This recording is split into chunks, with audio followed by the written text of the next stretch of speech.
Thank you and good morning everybody for joining our webinar. We'll be running a 40-minute session on mandatory training transformation studies. They're based on a series of consulting engagements that myself, Matt Plass and Gabriel Sasko have been leading in the past 3 months. Matt, I think I'm actually just getting a bit of feedback, so you might want to just pop yourself on mute until you speak. Sure. Oh, that's much better. So the purpose of today was to share the work that we have been doing, and in essence, the reason that we're presenting it now is we're seeing an increased interest in assessing the effectiveness of compliance training. Firms are stepping back and seeing what they can do to improve the culture, the value of their learning, and move to more consistent messaging. And I think the reason that we've been brought in as an external partner to help with those studies is we provide a holistic view, and we're able to sit from the sidelines based upon what we have seen with other firms. I think it's part of a broader drive overall to improve the reputation of compliance training. We want to move our function away from being somebody who polices the business to a positive force within shaping the culture of an organization. In terms of the panel today, we have Matt Plass, who is the Chief Learning Officer with Interactive Services, and Gabriel Sasko, Director of Performance Solutions. They will be great speakers as they have been working on site. I think it's actually been with 5 clients now in the past 90 days looking at the compliance programs. And what we'll be doing today is presenting an analysis framework that we use internally with our clients that helps deliver over a 5-week period better training, better communication, and better governance. We'll be taking questions throughout, so if you wanted to ping them using the messaging forum, Neil Cullen, our colleague based in Dublin, Ireland, will take the questions and then we'll present them at the end. As I said before, all slides that we present today will be available for download, and we should aim to get through the session in about 40 minutes. So with that in mind, maybe Neil, you could move us on to the agenda. So for the next 40 minutes, I'll be interviewing Matt and Gabriel. We're hoping that it'll be a dialogue, and we're going to answer 5 questions. What is a mandatory transformation study? Which organizations will benefit? What happens during that study? We'll talk in detail about the transformation process that we follow and why we think it's the right way to approach mandatory training and compliance. We'll talk about what we can get done in 5 weeks in terms of actionable outcomes. And then finally, we'll share some of the deliverables that have come from real-life studies that we've done with big multinational clients in the past 3 months. Before we do that, I know about 40% of the people that were joining the webinar today are new to our organization, so welcome, and we're delighted to have you attend this session. Our firm Interactive Services has been in business for the past 24 years, and historically we have developed learning programs for international businesses in areas such as corporate compliance, new hire orientation, and supporting global product launches. In the past year, we've seen that expertise move from being purely a content provider, especially in the compliance space, to coming in as a consultant and working with our clients to help plan their mandatory training programs. And that goes far beyond just looking at the content that's used, but also looking around communication awareness and the governance structure that is associated with compliance training. In terms of our core offering in the compliance space, it's ICT. ICT is a library of over 80 ready-made 5-minute topics. They're available in 12 languages. The e-learning is being built for you to add your own screens alongside our stock content for areas such as data privacy, information security, anti-harassment, anti-bribery, antitrust, anti-money laundering. We update the program each year. It's designed to sit on your LMS, but we can also provide hosting for you, and all the content that we offer is mobile ready. And the final piece is we offer an unlimited enterprise license, which is particularly useful for any firms that are going through rapid growth and have a head count. So that gets the introductions out the way, and from here on in, we're really going to focus on hearing from Matt and Gabriel, who have been responsible for running these studies. The first question, if it's okay, I'd like to present to Matt, our Chief Learning Officer. In a nutshell, Matt, could you summarize what is a transformation study? Thank you, Mark. Yeah, so as you mentioned earlier, it's essentially a consulting engagement, and it's something that we've seen become increasingly popular in the last few months. There are various reasons for that, and I think we're going to cover some of those as we move through the session today. But essentially, it's looking at in a holistic fashion the entire compliance mandatory training and communication piece, and asking where are you now and where would you like to be in 12 months' time, and then coming up with a structure and a framework and a plan for getting from the current state into the future desired state. So it's a roadmap, is one very good way of putting it. And in terms of when you try and break this down into the components, it's really about trying to define a vision for what your compliance training and communication should look like, identifying some of the barriers that are going to get in the way of achieving that state, and then starting to identify some of the things, the actions that can be taken to remove those barriers, and finally asking how as an organization you're going to work together differently so that you can govern and achieve the aspirations that you've identified. And when you say mandatory training, does that refer to a specific part of compliance, or is it looking across the entire curriculum? Well, it can be both. I mean, I think compliance programs have grown organically in most organizations, and what tends to happen is they become fairly siloed. So you have the regulatory requirement, which is the absolute immovable object of the compliance communication training that has to take place within every company for them to remain legal. Then you have the pieces that are mandated by the company itself, but not necessarily by the regulator. Then you have other elements which perhaps might be a little more optional.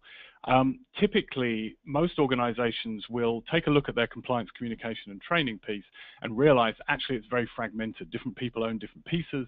You might have one group that owns the anti-money laundering, another group owns the information security compliance training, another group owns maybe the real basics like the slips, trips and falls, and then obviously anti-harassment, and there's another huge piece that could be owned by the HR function within an organization. And we've found that some of the largest organizations in the world just do not have that holistic view of what's going on, or at least they don't have the ability to pull it all together and make governance decisions that can streamline the way they do communication and compliance. And that's just the logistics. I mean, it also includes the way that compliance is messaged and the value the organization sees in the whole compliance piece as well. So what we're talking about today is really just the start of the journey. It's the initial short consulting piece that gives you a kickstart into starting to think about how you can improve the way you do compliance in your organization by looking at what you currently have, looking at where you'd like to be, and giving you a very reasonable and doable roadmap for getting between the two. Thank you so much, Matt. Gabriel, we'll bring you in at this stage. You really have been the boots on the ground, leading some of these engagements, working on site with our clients. Could you talk to us, Gabriel, about what are the trigger points when a client would benefit from a study like this? And maybe, Neil, you might want to just move the slides on here. Yeah, absolutely, Mark, and thank you. I mean, obviously we have these, 5 sort of triggers here on the screen, and to Matt's point earlier, you can say that this sort of transformation process or that roadmap and defining it can be easy, but you do have all of these different content owners and moving parts that protect, their risk areas, may act as guardians of their content. There are a myriad of regulatory and legal requirements across different states, countries, and municipalities that have to be taken into account through this process. And to be honest, it can be difficult for the L&D function to really have the time and resources to coordinate, these development events and support reactions to events in the marketplace or changes in what is a priority from a risk mitigation standpoint. So all that being said, what we found is that out of these engagements, we find ways to increase engagement with the learner. So again, we're moving from training as an activity to a cultural event.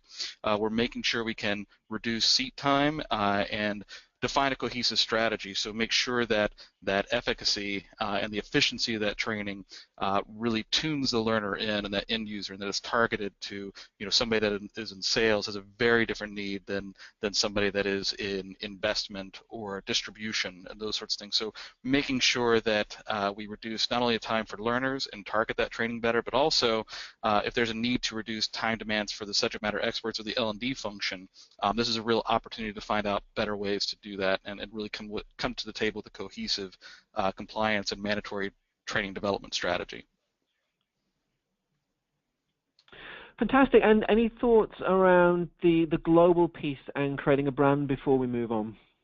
Yeah, absolutely. So certainly, one of the challenges that we found, and when organizations may seek out this type of analysis and study is, when you have sort of a global core that you know is going to exist, throughout the organization. Again, you may want to target that to specific audiences or tailor that experience, but then also you have, regional needs and or localization components that are required, and making sure that there's a way of creating that in a flexible rapid development process, so that wherever those regional needs exist, the organization is agile and flexible enough to develop that content as a supplemental activity that stays on brand and on message is certainly something that we see as a need, and something that comes out of these studies that we do. So we support that effort to make sure that regionalization of content is easy, is consistent, and on brand with whatever the coordinated and cohesive strategy becomes.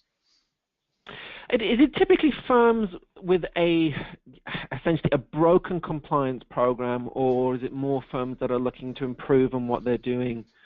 What sort of state have the organizations been in when you've been approached to come in and actually meet with these organizations on site? Yeah, we rarely find that it's what I would describe as a broken strategy or not meeting the basic content needs of the organization. It's really about a response to regulators and other entities asking, okay, you're doing the training, what else? How are you creating multiple channels to reach your audiences, target content, but also outside of the training? How are you reaching them? How are you reinforcing these messages? And then also, I'd say the second component of this is it's not broken, but it is seen as inefficient, and it is seen as noise, that the signal-to-noise ratio could be better in the organization. So what we're finding is we're being asked to, put our arms around how can we improve that signal-to-noise ratio, how can we make it more efficient and timely, and how can we make sure that it actually sticks and has efficacy and the behavioral outcomes they're looking for in the organization. Fantastic. Thank you so much, Gabriel. Neil, maybe you could move us on to the next question. Matt, I think Gabriel's done a good job there of outlining the reasons why a firm would reassess its compliance strategy, step back and take that holistic view. Could you talk about the meat of an engagement and what makes up a mandatory training transformation study? Yes. So I think one of the first questions people ask is how long does it take and how much does it cost? So let's get that out of the way straight away. I think I mentioned earlier it's 5 weeks end to end. It's really 4 weeks of sort of intensive work and then a week of reviews spread throughout that. And the investment varies between around $15,000 to something just under $30,000. It is a consultancy engagement essentially, and each time we do it, it's slightly different, but it does always follow the same kind of key milestones. So the first thing is around the goal setting, and that business alignment from the key stakeholders is absolutely vital, because everything else we do is going to play off an initial shared sense of what we would like compliance to be within that organization. Now, it might be around exceeding the regulatory requirements, and many firms do set the bar very high. They actually like to go above and beyond the regulatory requirements that are set. It could be around the learning. I mean, often, the bread and butter of our business is learning, and for many of these organizations, when they get into the real work of implementing this plan, 60–70% of that is about improving the learning, maybe reducing the learning, cutting it down. But it's also about the cultural impact. And when you start looking at all those things together, you start to see where you might save some money or maybe even make some money by making compliance, that competitive advantage. So goal setting is the first stage. Second stage is something that we can do just by looking at the data points that are there. So we look at the current program, we look at some of the completion metrics, any other metrics that you have that we might be able to use as a lever to try and decide how we're going to improve the process. Then it's about getting into some of the soft areas, talking to the SMEs, talking to some of the learners, running compliance focus groups, learner focus groups, and trying to understand what's working and what isn't working. So the data will only give us so much. We really need to be speaking to the people also, and that means we need to revise some of the goals, but at this stage, it does mean we can start to map out our action plan. And in terms of the outcomes, the actual deliverables, what do you get? Well, essentially, you get a plan for the 3 things that are written along the bottom here. So your plan will tell you how we think you can achieve better training, better communication, and better governance.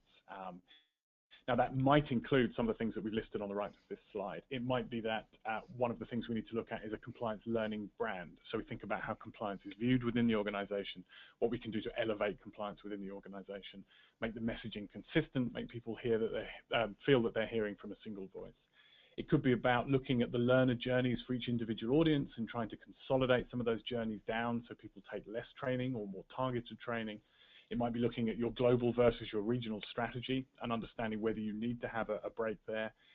It might be looking at the pieces that are often neglected, which are the communication and awareness elements outside of the core training.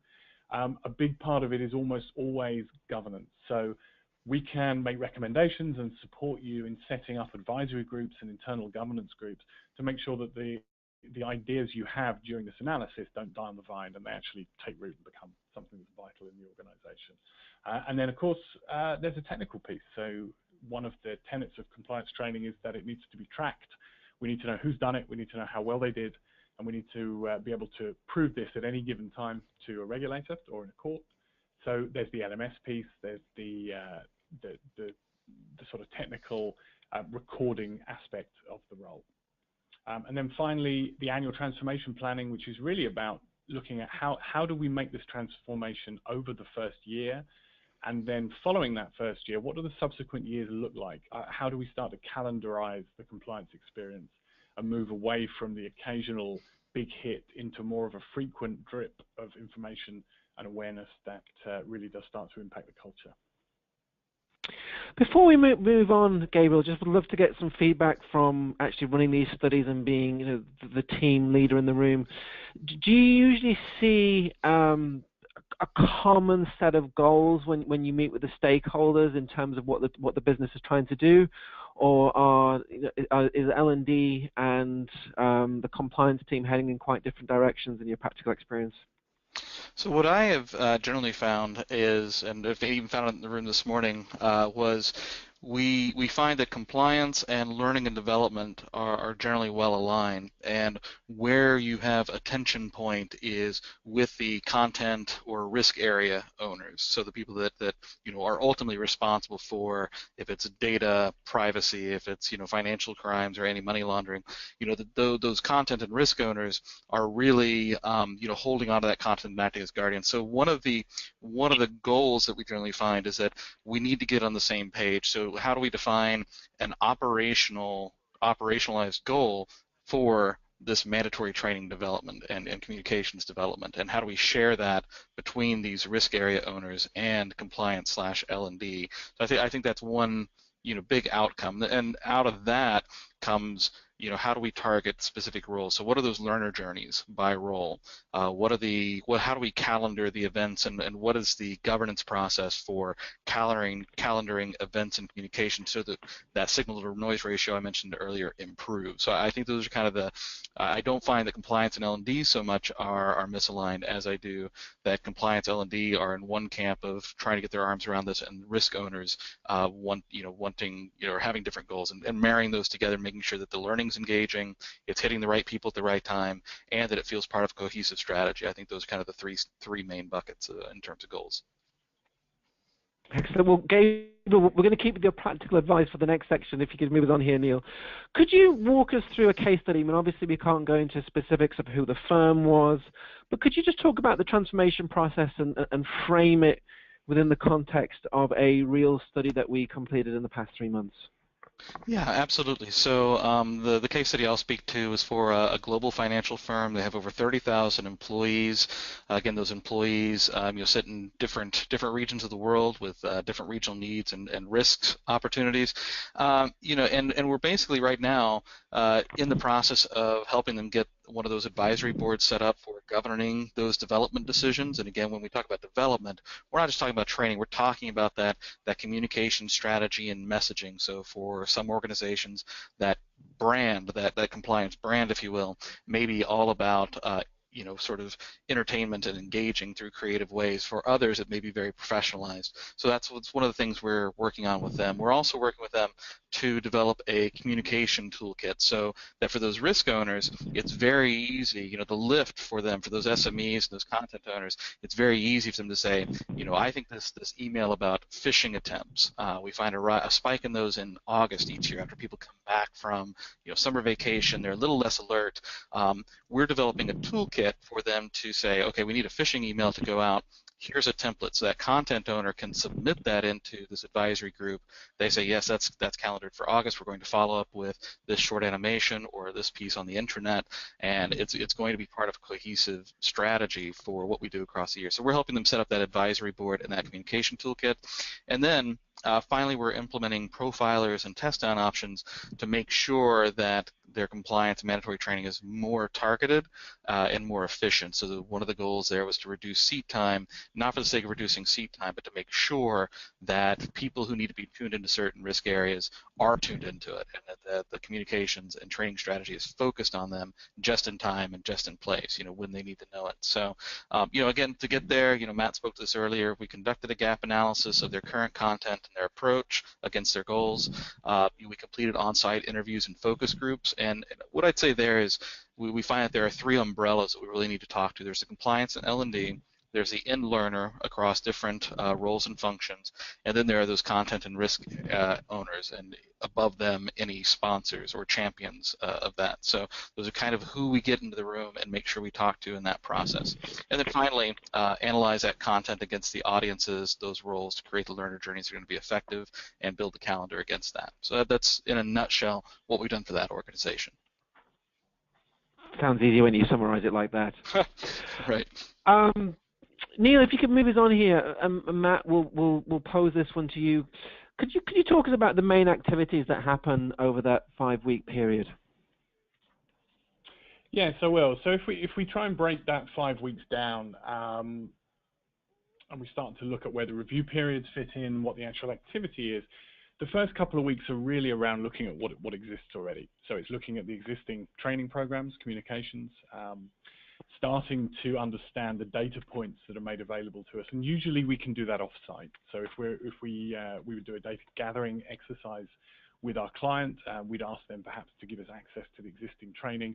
There are some data points that we wouldn't have access to, but we can ask for a summary of, and they might need to speak to HR to get hold of some of that information. But the first couple of weeks are really spent looking at the current landscape and making an assessment of where we think that is, benchmarked against other organizations that we've worked with, and also just some general sense of best practice that we have through our own research. Week 3 is when we try to get on site. Now, on site is not necessarily literal. It might mean webinars or phone calls, but it's really about trying to get some human contact, face-to-face, running focus groups, understanding from the key stakeholders, not only the sponsors and the owners, but also the developers, the content owners, and the learners themselves about what's important and where the organization is trying to go in terms of compliance. And that allows us to put together the report. So week 4 is really about us preparing that final analysis report. And as we mentioned before, the report varies depending on the client, but it always contains certain elements. It always has it always contains an element of our articulation of the current landscape and the opportunity, our articulation of the vision, which we've heard from the stakeholders as we've been working through the piece, some kind of roadmap or plan for implementation of that desired state, and also recommendations, very specific recommendations about specific areas of the content that we feel could be improved, consolidated, removed, to just help engage with that streamline. And the other thing I'd say is, although this is a fairly short engagement, I mean, you go from where you are now to where you'd like to be in just 5 weeks. We're also very aware that when you roll something like this out, you can't boil the ocean. You have to do it in stages, but also the business needs to see quick wins. So we pay a lot of attention to what year 1 is going to look like. And we make sure that we've thought about, what are we going to be able to show the business that we have done within the first quarter that will give everyone a sense that we're on the right track, and that the initiative is worth getting behind, and that the solution we've come up with is right. And that would carry us all the way through to the end of the year, by which hopefully all of the new way of working would have been rolled out and the organization would see a tangible benefit. But just pulling back to the 5-week timeline, yeah, by week 7, all the reviews have been completed, and you have that final report, which would include some kind of executive presentation that you'd be able to tour the information around the organization. The one thing I would add there, Matt, is that I think it's an important call out, is that not all of our recommendations are ones that we would expect to carry out. We may be well positioned to do some of the work, but there are also recommendations that we expect would be carried out in the organization. So that's certainly something I wanted to make sure as part of that solution design was evident. Yeah, I think that's a really good point. So there's two sides to that. I mean, that some of the recommendations we make are absolutely things that we feel we're very well positioned to design and build ourselves or to support. But others are purely internal. I mean, often the governance structure, you may ask us to help in setting it up, but once it's set up, it's usually a lot of room that we don't have access to, and that's absolutely as we'd expect. So the governance piece tends to be internal. But also there's other external pieces. So other partners will be brought in on our recommendation, not necessarily people we know, but certainly we wouldn't suggest that we're able to deliver on everything that we recommend. But we can certainly put you in touch with the people who would fill in the gaps. I'm going to keep us on schedule, gents, and for the final 5 minutes, it'd be great if we could take a little of time just to look at some deliverables together. I think one of the most interesting ones was a learning journey, either for new hires or existing employees. Gabriel's going to take the lead on what is often one of the most interesting pieces of work that we bring back. Yeah, absolutely. So this is an extract of a new hire learning journey within a financial services firm. And it's based on that new employee entering the company, and while I don't want to read each event along this timeline, it does reflect that there's a blend of formal e-learning, informal communications, and live one-to-one events. And another important note is that it spreads that learning and those development efforts and activities over a period of time. We want to improve retention and the efficacy of those efforts, and we want to make sure it sticks in terms of what's relevant to what they might be doing as they progress and grow in their role. So this is over a 2-month period, rather than front-loading, some of this mandatory development effort. We spread that out and make sure that the timeliness is there. So we absolutely know that code of conduct has to be up front, and if there's industry compliance requirements, those have to be up front. But where we have an opportunity to spread that out and make sure that we can bring in other types of events and imbue a culture and reflect that culture in their onboarding experience and connect them to their manager or the compliance team in meaningful ways, that's something that's reflected here. And the other thing I noticed is that this training journey would look very different for somebody who's been with the company for multiple years. So their annual calendar wouldn't be as front-loaded. The seat time wouldn't be as much. So again, this is a very specific snapshot. And there's another slide for day 60 onwards for a new hire that is beyond this one. But it definitely reflects that we're going to treat a new hire and that onboarding of mandatory training as a longitudinal process, a progression, and it is going to look different for somebody who's been in role, either in a different seat in the operations, in a different role, or has been there a long period of time. That's great. I really appreciate that, and it's quite a tactical overview of a deliverable with a lot of detail. Matt, do you want to talk a little bit higher level now about the broader piece of raising communication and awareness, which sits alongside training? Yeah, sure. So I think this is really an application of some of the ideas we've been talking about. So I mentioned earlier that we like to think in terms of a 12-month communication and awareness plan. If you are trying to elevate compliance within the organization and you want people to feel that they're hearing from one source of truth, then it's not enough to train people once a year. So we start to think about, well, what else can we do across the year, and how can we calendarize the content that we have so that it's coming out regularly, and it's coming out with a single brand, and it's coming out as if it's from a single voice. And it stops being something that people at best are disinterested by and at worst resent, and it actually becomes something people look forward to seeing. So this is an example, and this is how you might plan across the campaign. We are recommending email template kits so that every single message that people receive from compliance looks and feels as if it's coming from the same place. There is always that primary learning piece. That's the second bubble that we see there, which is the core content. Now that could be taken in one setting or spread across the year. Regardless of that, though, what else can we do? Well, we can actually start placing banner ads on the intranet so people start to see core compliance messages as they go about their daily business.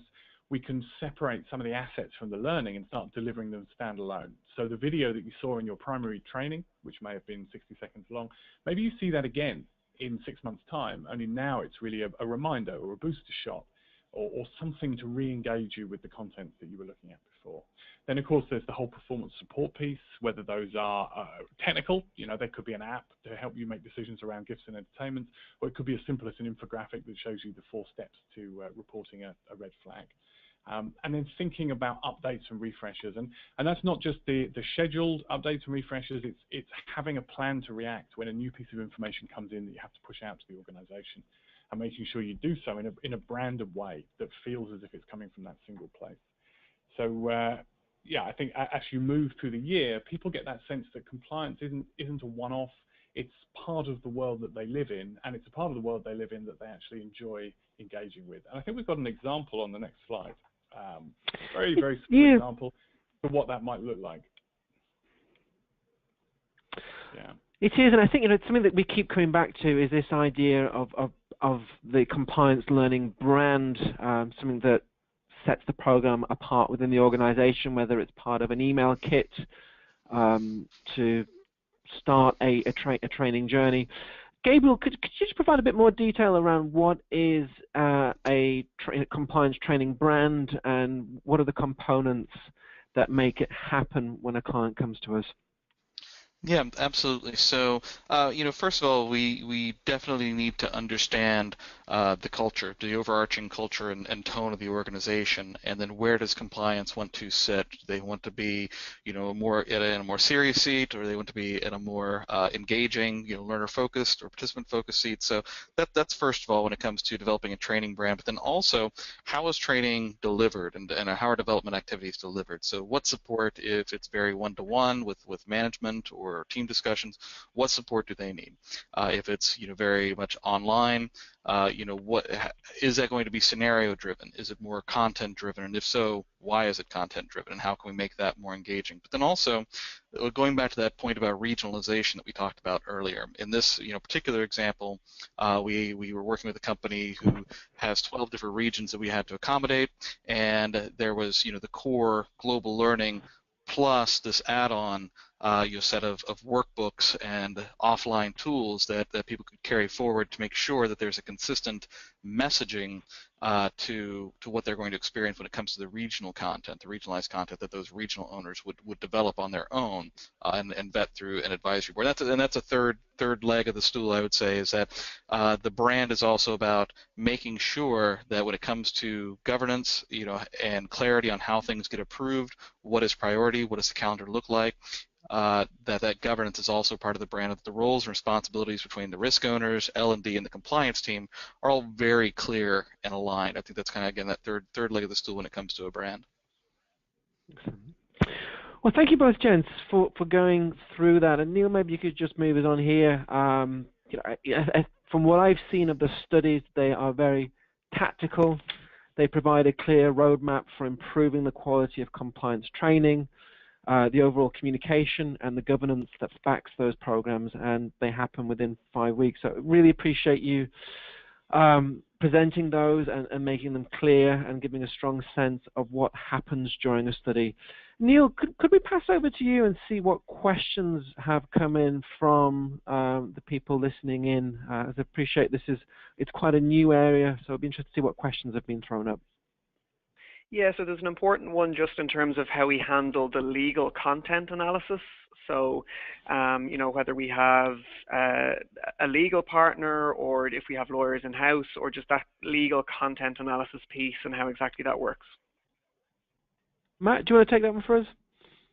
Yeah, certainly. So the simple answer is we have a legal partner. We design and develop the content for our training. We work with an organization called Cordery, who are part of the LexisNexis group, and they review everything that we do and that we put out as a compliance training product. And that relationship is also available to leverage when we talk about these analysis pieces also. So our designers and our consultants have huge experience working in compliance, but they're not lawyers, so we do ask lawyers to take a look at everything we do before it goes to print for our compliance products, just to make sure that everything's on point. And in fact, the same group, Cordery, review all of our product content once a year. and they make any updates that need to be made based on changes in regulatory legislation throughout the year. And they can alert us to anything that drops during the year that we need to jump on quickly. So we're already looking at our sort of late 2017 content and what we're going to need to do to adapt. Fantastic. Neil, do you want to give us just two more and then we'll wrap it up? Sure. So, I mean, Gabriel, you touched on the coordination of various different groups within the business and specifically the different content owners. And maybe you could shed a bit more light on what if there's a lack of cooperation between some of the groups, or, you know, some groups feel that things are working well and don't want to make changes, whereas others do, and just generally the dynamic around that.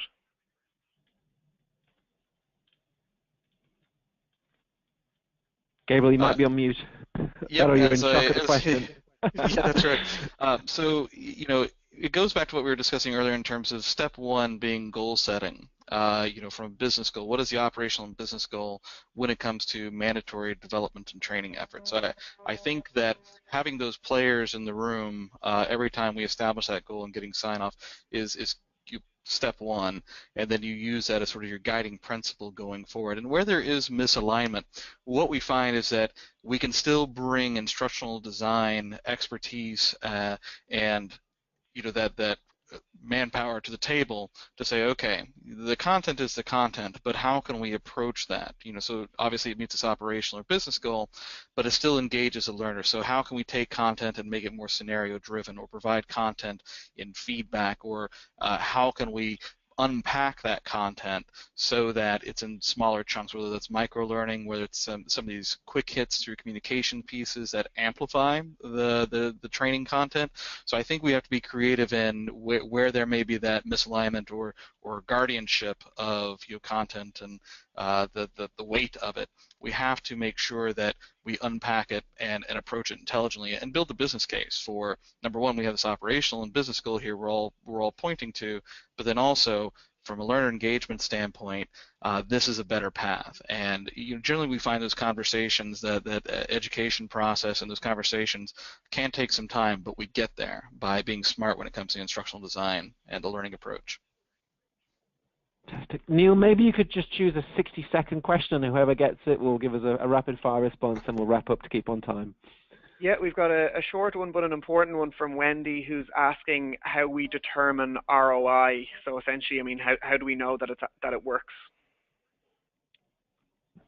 Definitely more than a 60-second one, but Matt, take a stab. That's a huge one. Well, I'll answer this and I'll let Gabriel jump in as well. So there are areas of compliance that can be measured. Now, when we talk about ROI, some of that is in terms of saving, and when we look at these initiatives, it almost always involves reducing the overall burden of compliance training on the organization. And we do that by not just cutting content, but also by allowing people to test down, profiling, so that people only take the content that's absolutely relevant for them. So there's a saving there. And we find that those savings across the entire organization add up to quite a significant amount. But then I also think that whereas some areas of compliance are very, very difficult to measure, other areas are much easier to measure. So Gabriel mentioned the phishing earlier. You can quite often draw direct lines in terms of ROI between people's performance with IT security and also with physical security, the amount of devices that are lost or stolen through poor practice.